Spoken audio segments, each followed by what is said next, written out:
আপনার কোনোদিন গার্লফ্রেন্ড ছিল? না। অতীতে কি ছিল?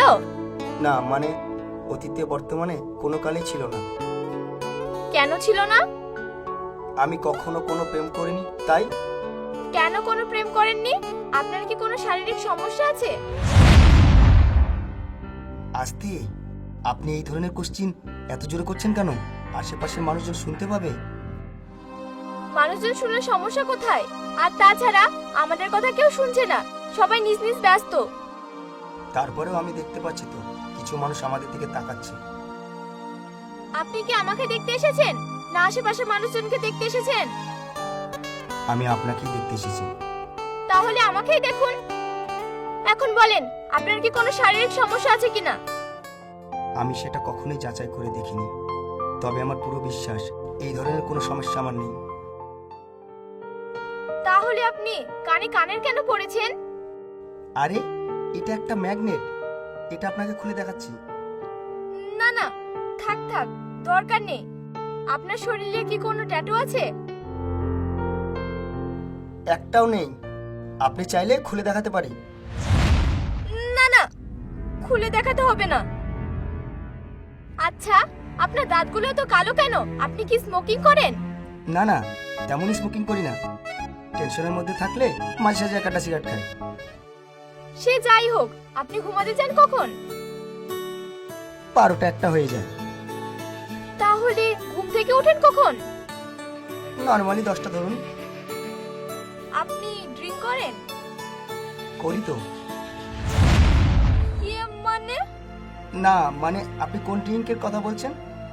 অ্যালকোহল মানে নেশা, নেশা করেন? আরে না না, চিচি, তবা তবা, আমি একজন পিওর মুসলমান, ওসব করি না, শুধু ঠান্ডা খাই। এটা আমি বিশ্বাস করতে পারছি না। কোনটা? এই যে আপনি বম্বে থাকেন অথচ কোনো প্রেম করেন না, কোনো নেশা করেন না, এটা কি করে সম্ভব?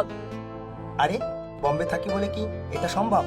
প্রেম করতে হবে, নেশা করতে হবে, আর তাছাড়া সবাই তো একরকম হয় না, তাই না? আপনি আমাকে এত প্রশ্ন করছেন কেন? কারণ আপনি বম্বেতে থাকেন অথচ আপনার মধ্যে কোনো খারাপ দিকই নেই। আবার বলছেন কোনো প্রেম করি না, কোনো নেশা করি না। ব্যাপারটা কিরকম অস্বাভাবিক লাগছে না?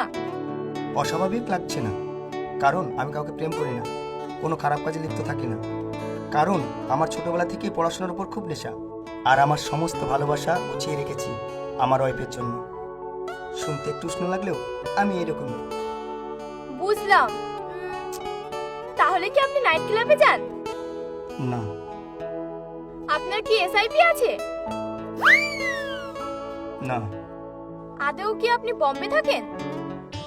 না আপা, আমি চাঁদে থাকি। আমার সাথে একদম ফাজলামি করবেন না, আমি আপনার বউ না।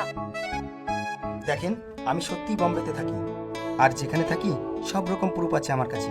আপনি চাইলে আপনাকে আমি দেখাতে পারি। এই নিন আপনাদের অর্ডার। দুটো ঠান্ডা দিয়ে যাবে। ঠিক আছে।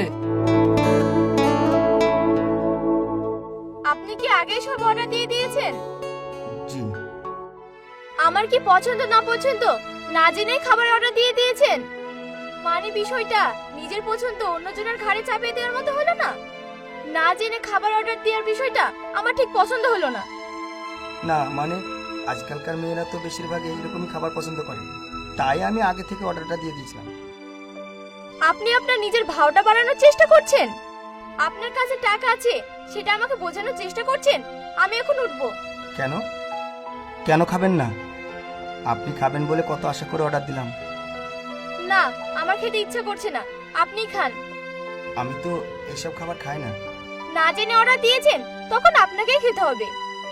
আচ্ছা, ট্রাই করছি আমি খাবার, কিন্তু আমার একটা কোশ্চেন আছে। আমি যতক্ষণ খাবো ততক্ষণ আপনার কি এখানে বসে থাকা যাবে? না, আমার কম্পিউটার ক্লাস আছে, আমাকে এক্ষুনি যেতে হবে। আমি আপনাকে পৌঁছে দিই? না, আমি একাই যেতে পারবো। আচ্ছা, বলছিলাম যাওয়ার আগে আমাদের বিয়ের মতামতটা কি জানতে পারি? না, বিয়ের মতো এত বড় ডিসিশন আমি জলদি নিতে পারবো না। আমার কিছু সময় লাগবে।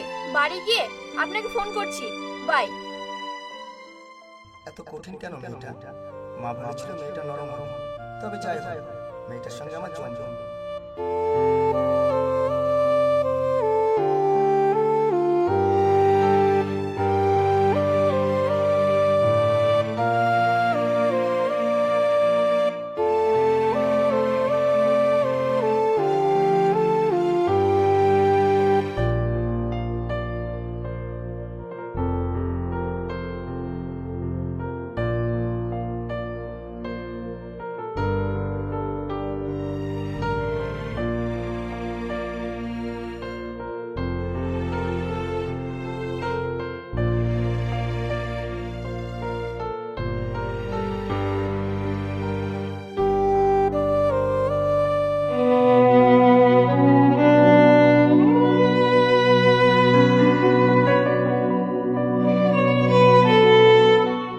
কি দাদু ভাই, দুপুরে খাওয়া হয়েছে?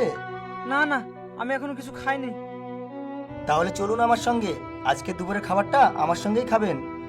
না না, আমি যাব না। আরে ভয়ের কিছু নেই। একটু আগে দেখলেন না, এখান থেকে একটা মেয়ে রাগ করে চলে গেল। ওটা আমার হবু বউ। আমার উপরে রাগ করে চলে গেল, কিন্তু কেন চলে গেল জানি না। হবু বউয়ের জন্য রেস্টুরেন্টে খাবার অর্ডার করেছিলাম, কিন্তু রাগ করে না খেয়েই চলে গেল। তো চলুন আমার সঙ্গে, আমরা দুজনে একসঙ্গেই খাবো। চলুন।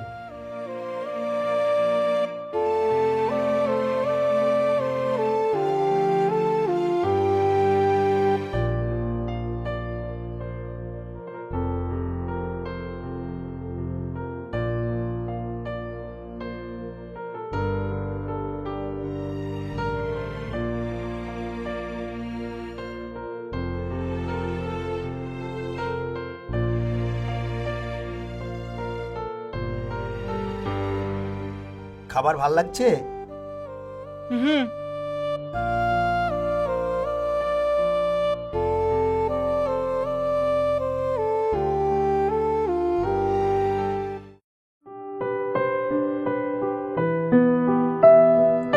খাবার খেতে ভালো লাগলো? খুব খাইলাম, পেটটা একদম ঠুসঠুস হয়ে গেল। তাহলে একটু একটু দোয়া করে দিন। দোয়া করি দাদু ভাই অনেক বড় হোক, আমি দোয়া করি। শুধু আমার জন্য নয়, আমাদের দুজনের নামে দোয়া দিয়েন। আমি আর ঋতু যেন সুখী হই, ঋতুর মনটা যেন নরম হয়ে যায়, বিয়েতে যেন রাজি হয়ে যায়। আল্লাহ, তুমি নিতু নাথবোর মনটা নরম করে দাও। আরে আরে নিতু না, নিতু না, ঋতু বৌমা। ঋতু বৌমার মনটা যেন নরম করে দাও। নীতি বৌমা? আরে ঋতু না, নিতু না, ঋতু বৌমা। লিতু? বুঝলাম আপনার দ্বারা হবে না, আপনি নিতুই বলেন। শুধু আল্লাহর কাছে দোয়া করেন যে ঋতুর মনটা নরম হয়ে বিয়েতে রাজি হয়ে যায়। আল্লাহ, নিতু বৌমা যেন বিয়েতে রাজি হয়ে যায়। আমিন। একদিন আপনার নাচবো, আমি আর আপনি এই জায়গাতে পেট পুরে ডিনার করতে আসবো। হ্যাঁ, সেই দিন আমি বউটাকে নিয়ে আসবো। হ্যাঁ, অবশ্যই নিয়ে আসবেন। চলুন এখন ওঠা যাক।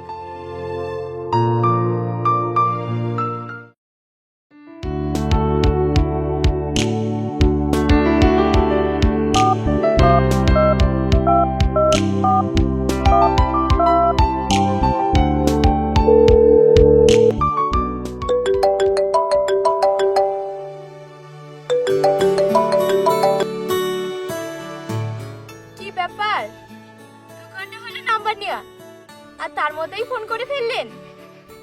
না মানে, আপনি তো বাড়ি গিয়ে ফোন করব বলেছিলেন। অনেকক্ষণ হয়ে গেল আপনার বাড়ি যাওয়ার। ফোন না আসতে দেখে আমি অস্থির হয়ে গেছিলাম, এই আর কি।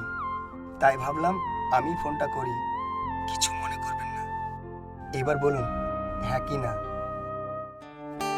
কি হ্যাঁ কি না?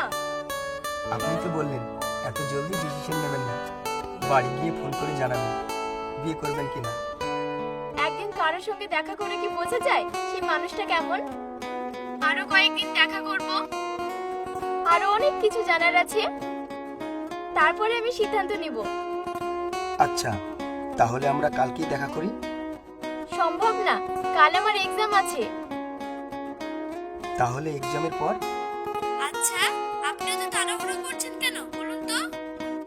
আসলে বলছিলাম আমি বোম্বে থেকে 1 মাসের জন্য ছুটিতে এসেছি, তাই তাড়াতাড়ি দেখা করে দুজন দুজনের সম্পর্কে জানি, না হলে আপনি সিদ্ধান্ত নেবেন কি করে? আচ্ছা, আপনার এক্সাম কখন শেষ? দুপুর 12টা। তাহলে 12টার পরেই দেখা করি। আচ্ছা বেশ।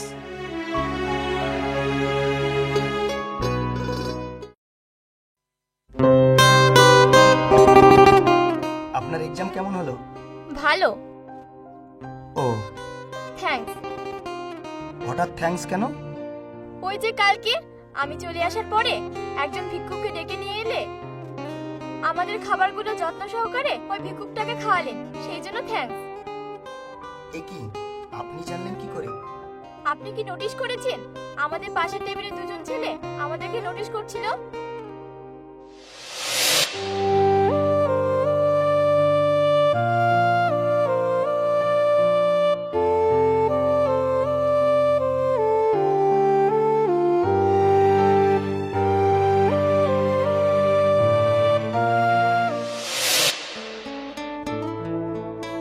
ওরা কারা জানেন? না, আমি কি করে বলবো ওরা কারা? একজন আমার খুব প্রিয় বন্ধু। আচ্ছা গেস করুন তো আরেকজন আমার কি হতে পারে? I have no clue. আর তাছাড়া আমি সেরকম ভাবে ওদেরকে নোটিশ করিনি। আর একজন হলো আমার ভাই, যে আমার সব থেকে কাছে, যাকে আমি সব কথা শেয়ার করি। আপনাকে সামনাসামনি যাচাই করার জন্য আমি ওদের দুজনকে নিয়ে গিয়েছিলাম। আমি চলে আসার পর আপনি যতক্ষণ ওখানে ছিলেন ওরা আপনাকে পর্যবেক্ষণ করেছে। আচ্ছা, তো পর্যবেক্ষণের রিপোর্ট কি? নেগেটিভ না পজিটিভ? পজিটিভ।